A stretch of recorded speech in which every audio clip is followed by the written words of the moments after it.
Performance बहुत अच्छे हुए, आप लोगों ने बहुत तैयारी की होगी, मुझे पता है क्योंकि मैं भी उस दौर से गुजर चुकी हूँ। लेकिन ये जो स्माइल होती है ना, वो सब पे भारी होती है, चाहे महिलाएं करे चाहे पुरुष करे, लेकिन एक स्माइल से ना सामने वालों का दिल खुश हो जाता है, होता है कि नहीं? अभी अभी आपने मेरी स्माइल देखी, आपकी स्माइल करो।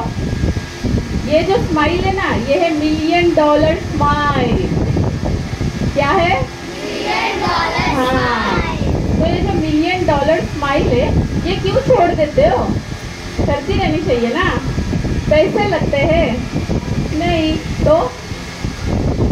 असं म्हणतात हसल्याने आयुष्य वाढतं, हसवल्याने आयुष्य दुप्पट होतं, हो कि नहीं?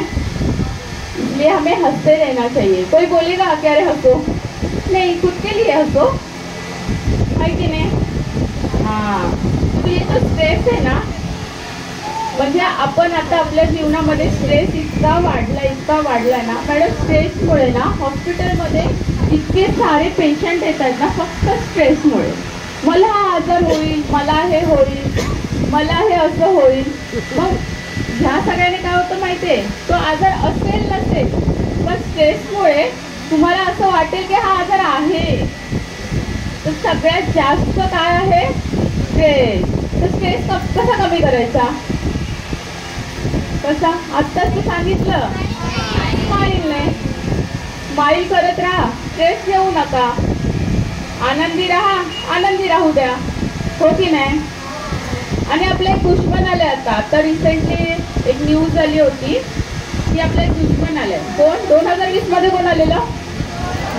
त्यापेक्षा पण डेंजर दुश्मन कोण आहे? नाही, आपल्या दैनंदिन जीवनातला मोबाईल। कोरोना आला पण गेला पण, मोबाईल गेलाय का कोणाच्या हातून? नाही। आजकाल लहान मुलं सर्रास मोबाईल वापरतायत, पबजी नको नको ते गेम खेळतायत। आणि आता माहिती आहे काय झालंय, चाइल्ड हॉस्पिटल्स वाढवावे लागतात का? कारण की मुलं इतकी मोबाईलला आहारी गेली आहेत की त्यांच्यासाठी नवीन हॉस्पिटल उभारावे लागतात। तर आपल्याला त्यात जायचं आहे का? कधी ते काम करायचंय, हो की नाही? कोणाची तरी सेवा करायची आहे, हो ना? जर आपल्याला छान काहीतरी करायचं आहे ना, तर आपल्याला मोबाईल पासून थोडं, जास्त नाही, थोडं लांब राहायचं। त्यात काहीतरी नवीन शिका, काहीतरी नवीन काहीतरी करा, हो की नाही? तर हे झालं मुलांसाठी। मुलांनी काय करायचंय? मोबाईल पासून थोडं लांब राहायचं आणि पुस्तकांमध्ये लक्ष द्यायचं। छान छान गोष्टींची पुस्तकं वाचा, त्यातून ज्ञान मिळवा, शिक्षकांना विचारा, ते तुम्हाला सांगतील काय वाचायचंय, काय बघायचंय, हो की नाही? ठीक आहे। तर इथे भरपूर साऱ्या छान छान महिला बसलेल्या आहेत, त्यांची $1,000,000 स्माइल आहे, ठीक आहे? त्या सगळ्यांना इंटरनॅशनल वुमन्स डेच्या खूप खूप शुभेच्छा। Happy international women's day. तर तुम्हाला एकच सांगणं आहे की आपण करू शकतो। आपण एक मुलगी असतो, एक सून होतो, एक ताई होतो, एक माई होतो, एक आई होतो, पण ही हिंमत आहे ना आपल्यातच असते। सगळं सहन करण्याची ताकद ही आपल्यातच असते। त्यामुळे कधीच मागे डगमगायचं नाही, नेहमी पुढे जात राहायचं। कोण काहीतरी बोलतं म्हणून स्वतःला थांबवायचंच नाही, नेहमी पुढे राहायचं, आपल्या मुलांना प्रोत्साहन द्यायचं। आपल्या मुलाला जर सांगितलं ना, तू जे करतोय त्यात तू छान करशील, मला विश्वास आहे, तर आपल्या मुलांना दुप्पट वेगाने ते काम करतो आणि आपलं स्वप्न नक्कीच साकार करतो।